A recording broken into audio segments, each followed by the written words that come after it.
If you went along to Dominic Raab's presentation today, you might be left thinking that no deal really wouldn't be that much of a problem, the government can cope with it. But not long after the presentation came two big government announcements which suggest that no deal could be a very big problem indeed. First, the Chancellor chose today of all days to announce that no deal would have large fiscal consequences. And he revealed there is Treasury research going on which is likely to suggest that the consequences of no deal could be even worse than he suggested in the last analysis in January. Second, the Health Secretary told the pharmaceutical industry it should stockpile another 6 weeks of drugs to cope with possible disruption from Europe. Good morning, everyone. Thank you all for coming. Don't worry was the message the Brexit Secretary tried to give us. We don't expect no deal, Dominic Raab said, but if it happens, we're prepared and there's no need to panic, he implied. But let me be clear about this. It is not what we want and it's not what we expect. But we must be ready. We have a duty as a responsible government to plan for every eventuality. Mr Raab, a Brexiteer, insisted he doesn't want no deal, but he did list some benefits. The immediate recovery of full legislative and regulatory control, including over immigration policy. The unfettered ability to lower tariffs to bring into effect new free trade deals that we negotiate straight away. And mindful of our strict legal obligations, a swifter end to our financial contributions to the EU. But Mr Raab's big day was rather spoilt by the Chancellor announcing he expects new Treasury research to show no deal would do even more harm to the economy than he previously thought. Philip Hammond wrote to the chair of the Commons Treasury Committee, telling her the Treasury is refining its January analysis, which suggested government borrowing would be £80 billion higher in 15 years' time. Now the effects are likely to be worse, Mr Hammond said. We expect the analysis to show that for scenarios in which we would have higher barriers to trade with the EU, there will be a more damaging effect on the economy and public finances. Dominic Raab's papers on no deal today confirm extra red tape and higher costs for businesses trading with the EU. And the public should expect higher charges on card payments within the European Union. The pharmaceutical industry has long warned medicine supplies would be at severe risk under no deal. But Mr Raab's papers today left them reassured. This is a good day for patients. Patients can feel confident that the government and the industry are working well together to put plans in place to make sure that we can continue to supply their medicines to them. Strangely, Mr Raab's documents fail to say that ministers now want the pharma industry to stockpile a lot more medicines. That news only came later when the Health Secretary Matt Hancock wrote to pharmaceutical firms warning no deal might disrupt EU imports and they should acquire another 6 weeks' supplies, largely at their expense. As for stockpiling food, that's just a scare story, Dominic Raab said. But the industry thinks no deal would still mean disruption. Real concern that we have and our members have is how can all that has to be done in the time available. Things like registering as approved economic operators, understanding the new customs system, all of that stuff is really difficult. And we've only got 6 months to do it, and we haven't even been told yet how these systems will work. So time is against us, we need information, and we're running out of the time in order to put it into effect. I thought the proposals were bland, thin on detail, thin on substance, and I don't think they're going to reassure anybody. This appears to me to be a government in denial about the serious consequences of no deal. Today was just the government's first batch of no deal advisory papers. Thank you very much. They'll release another 60 next month. And Michael, what's this about some prominent UKIPers joining the Tory party?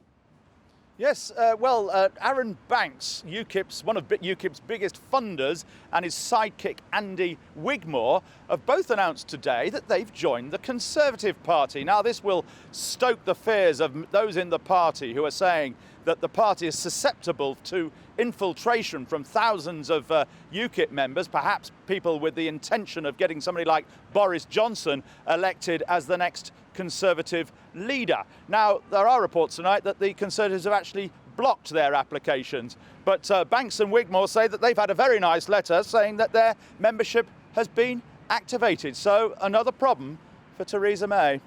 Michael, thanks very much. Fatima. Thanks, Matt. Well, our business correspondent Helia Ibrahimi has been going through the government's 25 documents to find out what impact their plans could have for British industry, especially sectors like financial services. She takes a look at the doomsday scenario. The City of London is a ghost town. The realities of Brexit are starting to sink in. Without a deal, many UK financial services will no longer be legal in Europe. People, licences and regulatory capital will have to leave. $26 trillion of financial contracts could be marked invalid. And for consumers, tens of millions of insurance contracts and pension plans could fail to pay out. While today the government said it would pretty much unilaterally grant European firms business as usual extensions in the case of a no-deal Brexit, no such assurance has been offered by the EU. That leaves all EU residents, whether European or British, with huge problems when it comes to cashing in insurance policies or their savings. Without agreement from EU regulators, pensioners are one group at risk.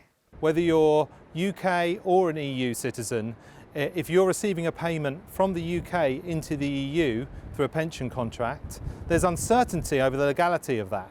And we need that uncertainty removed so insurers don't have to face choosing between breaking their promise and breaking the law. This is the paradox of choice facing consumers and companies as the prospect of a no-deal Brexit becomes ever more real.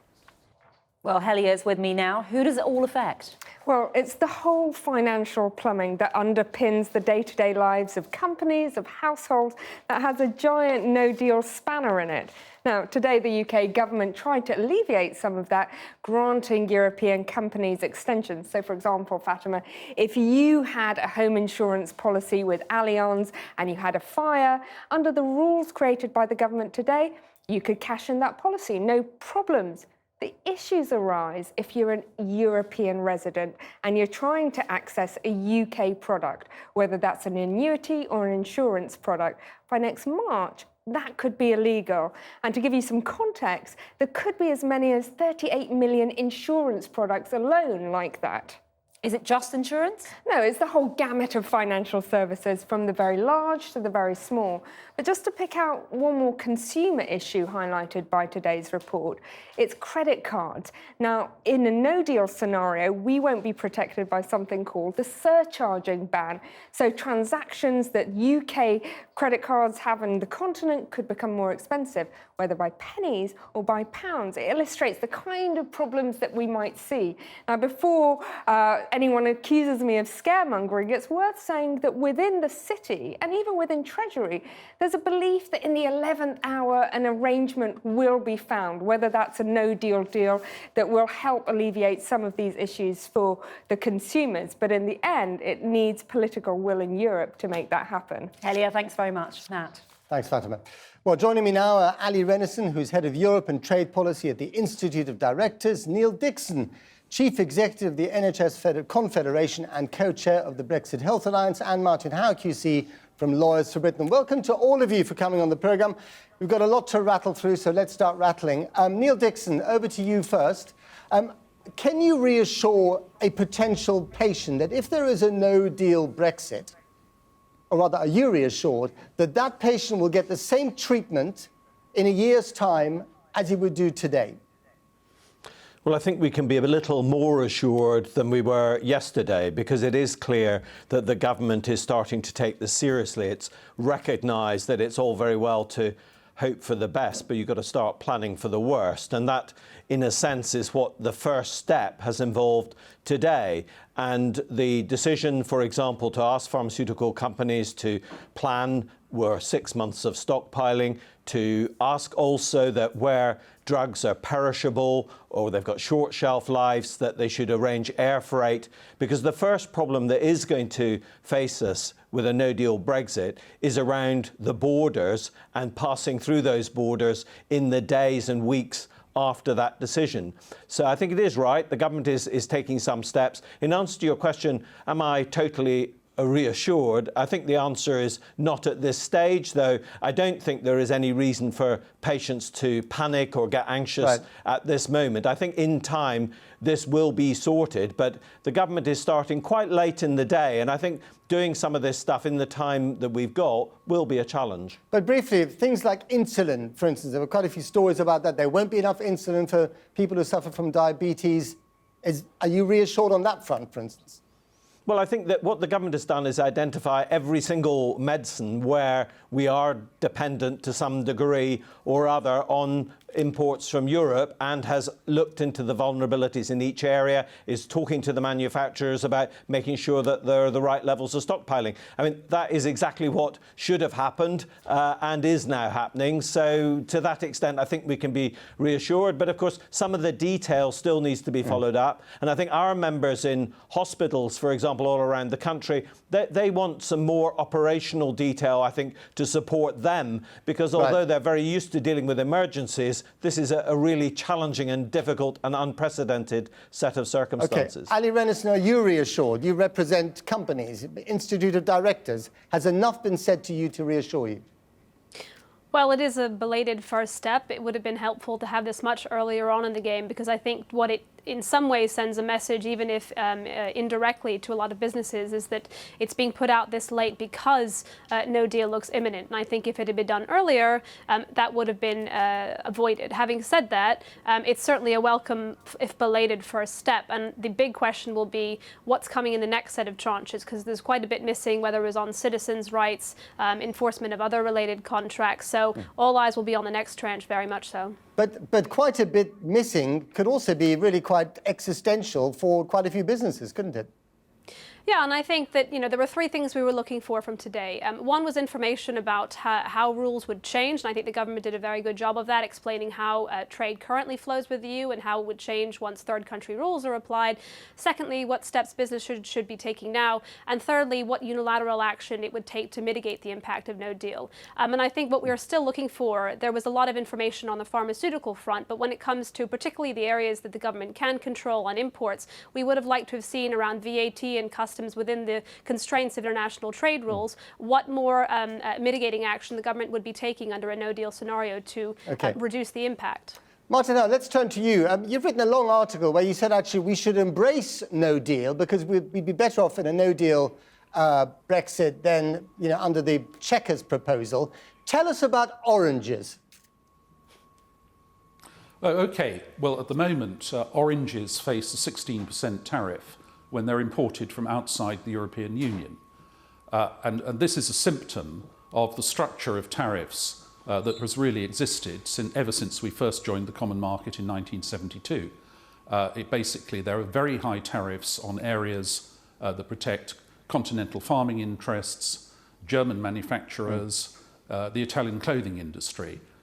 All these are areas of high tariffs. Now, the effect of having a high tariff on, in this case, the example is oranges, is, of course, that we pay above the world price, that is, British consumers pay above the world price for oranges, and if we import competing oranges from Florida or wherever, they have to pay the tariff. Right.